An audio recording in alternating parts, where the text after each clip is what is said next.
We are all at a certain point in time where the world is changing faster than ever before.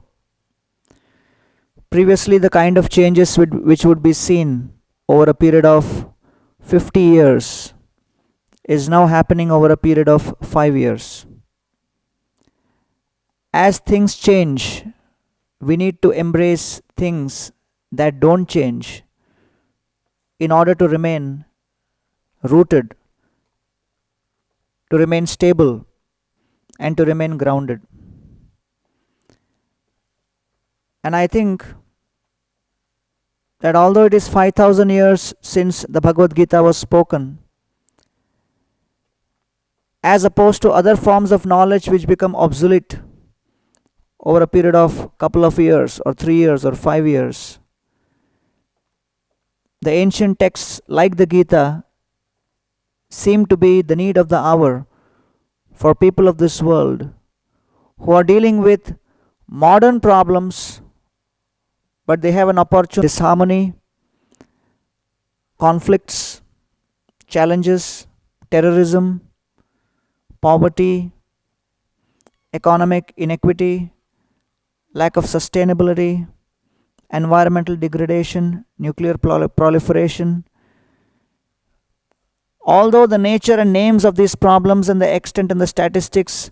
of how these problems are affecting people across the world may vary, the one common word which is all encompassing and ties a thread along all of these problems is disharmony. So we are facing a global challenge with respect to disharmony at all levels. And therefore, it becomes extremely important for people of this world to understand the secret behind our ancient tradition, ancient wisdom, which encompassed the most important principle of harmony. And therefore, when we speak about harmony, then practically all of these different traditions, religions are offering various paths towards the harmony, various destinations and various experiences, knowing that the current situation is that of disharmony. I am dissatisfied at dealing with only one thing: how each individual can cope with the disharmony he is experiencing with respect to his interaction with nature, with respect to interaction with other people. And then they are all zooming into the fact that all of that disharmony has in its root the disharmony in the relationship of that soul with the divine, with the supreme. And therefore they all seek to correct and reinstate that relationship. And once the relationship of the soul with the super soul and with the supreme is reinstated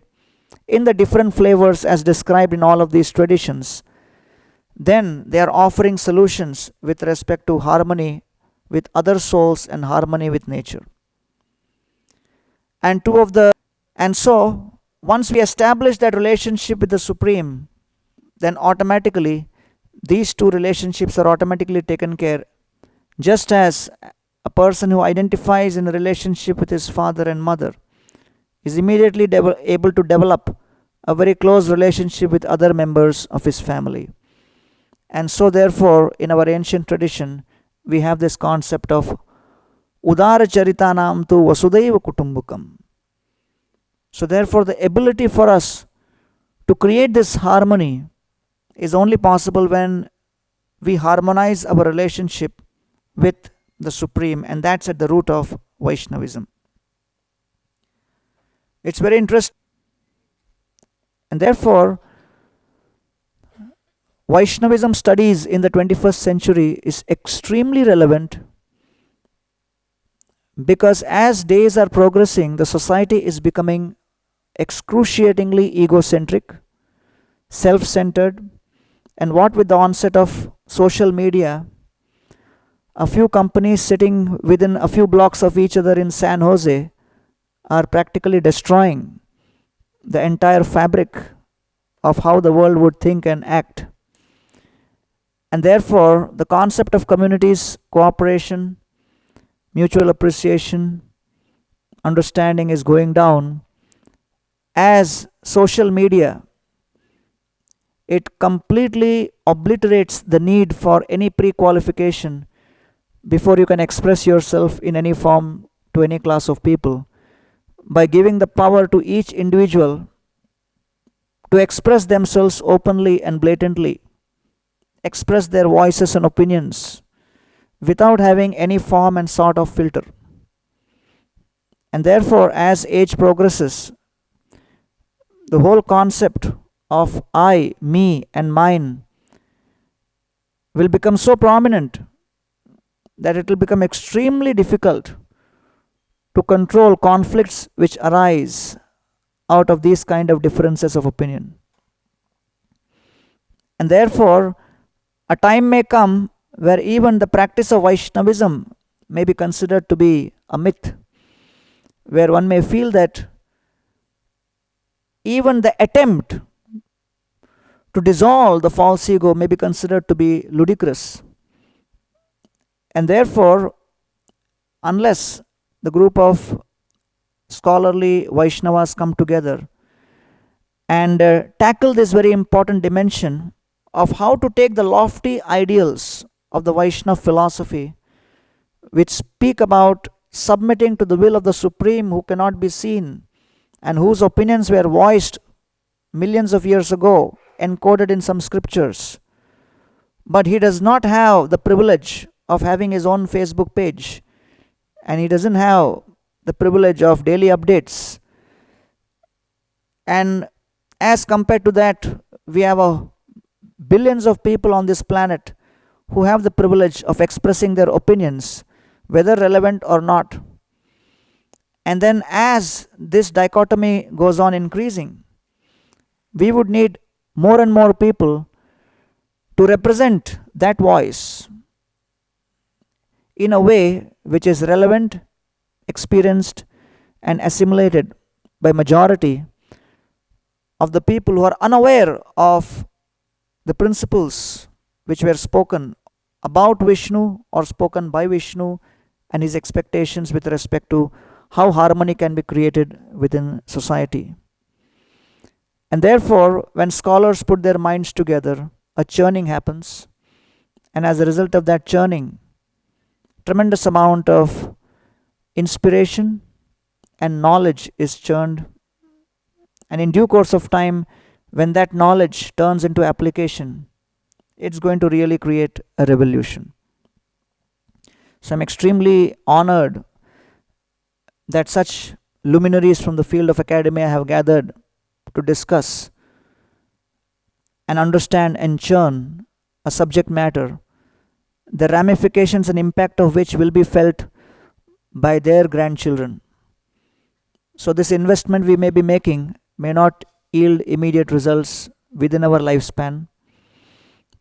but the beginning of a journey has to be made somewhere. And therefore, the processes we begin now will see its impact in due course of time, and future generations will definitely bow their heads in gratitude to all such souls who have really put their minds and heads together to try to make